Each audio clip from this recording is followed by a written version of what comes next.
Hello, adventurers! Plunder the Pepperoni Palace. It's time for Roll for Sandwich, the series where I let fate decide my lunch. Let's go! Today we're going to be using these kind of marbled blue-gray dice that I got in my advent calendar last year.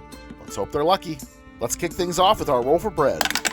2 freezer ends. Once again, today from the depths of my freezer, I have the remainder of this loaf of seeded Jewish rye bread. I very much enjoy seeded rye. It's my go-to toast to pair with a good old greasy spoon diner breakfast. Our bread is still quite frozen, so we're going to go ahead and cast our toast bread cantrip, use a little heat to bring our bread back to life. There we go. Looks good, and no more frost. Let's move on to our main. 6 roast beef. Alright, second Friday in a row with roast beef as our main. Although this time I don't have to add double roast beef. Hopefully going with just a single portion of roast beef will give us a better overall ingredient ratio this time. Let's roll for some cheese. 4 Laughing Cow Garlic and Herb. Second Friday in a row where we've gotten the Laughing Cow Garlic and Herb spreadable cheese. Apparently the dice wanted to try this combo out again. Last time, with a double portion of roast beef, the cheese got a little lost, so maybe the dice really are just working on their ratios today. This cheese is nice and creamy and savory, a little less rich than like a cream cheese. Flavor-wise, I think it's a great pairing with the roast beef, which is why I was pretty disappointed last time that it got super buried.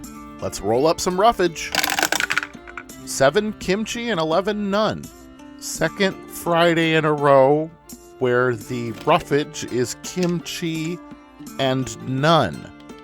Okay, this is weirder than a coincidence. This is like a straight up deja vu at this point.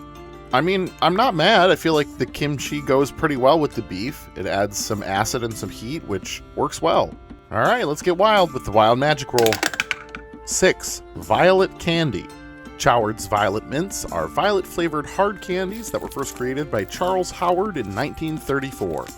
They are essentially the answer to the question, what if Pez candy tasted like soap? I've eaten violets themselves, and they're pretty subtle, but these take all of that violet flavor and condense it into a nice, hard brick of candy. And last but not least, it's the D20 sauce roll. Here we go. 3 whoop-ass.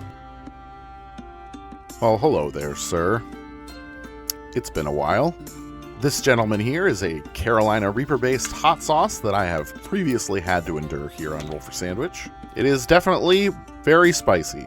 I feel like the dice realized they were making the same sandwich as last Friday and then course-corrected really, really hard here in the last 2 rolls. Let's go ahead and get our sandwich closed up here, get our toothpicks in to hold it together, and let's get it cut in half. And let's take a look at that cross-section. This one's hiding something.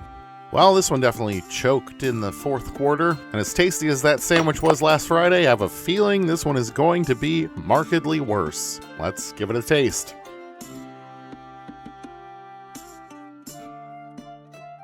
Oh, yep. Found my first violet mint. They're like crunchy little floral traps.